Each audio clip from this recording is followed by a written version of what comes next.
First ஒரு pan வச்சுக்கோங்க. அதில் 1½ ஸ்பூன் ஆயில் ஆட் பண்ணிக்கோங்க.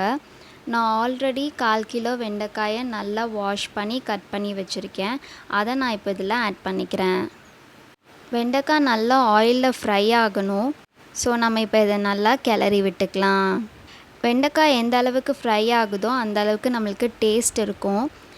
இது இப்போ பாதி ஃப்ரை ஆகிடுச்சு. இது நல்லா குக் ஆகிறதுக்காக ஒரு மூடி போட்டு மூடி வச்சிடலாம். ஒரு 2 மினிட்ஸ் கழித்து லிட்டை ஓப்பன் பண்ணிக்கோங்க.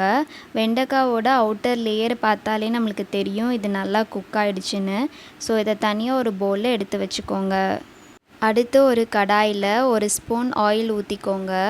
ஆயில் சூடானக்கப்புறம் 1/2 ஸ்பூன் சீரகம், 2 பல்லு பூண்டு பொடி பொடியாக கட் பண்ணது, 1/4 ஸ்பூன் மிளகுத்தூள், 1/2 ஸ்பூன் மல்லித்தூள், 1/4 ஸ்பூன் மிளகாய்த்தூள், அது கூடவே 2 ஸ்பூன் தேங்காய் துருவலும் ஆட் பண்ணிக்கலாம்.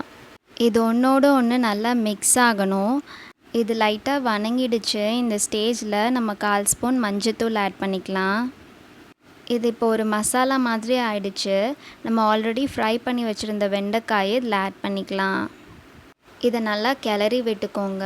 இப்போது இதுக்கு தேவையான அளவு உப்பு ஆட் பண்ணிக்கலாம். இந்த வெண்டைக்காய் வறுவல் எல்லா வெரைட்டி ரைஸ்க்கும் ஆப்டான சைட் டிஷ்ஷாக இருக்கும். முக்கியமாக தயிர் சாதத்துக்கு ரொம்பவே நல்லாயிருக்கும். இப்போ பார்த்தீங்கன்னா மசாலாலாம் நல்லா வெண்டைக்காயில் கோட் ஆகிடுச்சு. அண்ட் நம்மளோட வெண்டைக்காய் வறுவலும் ரெடி.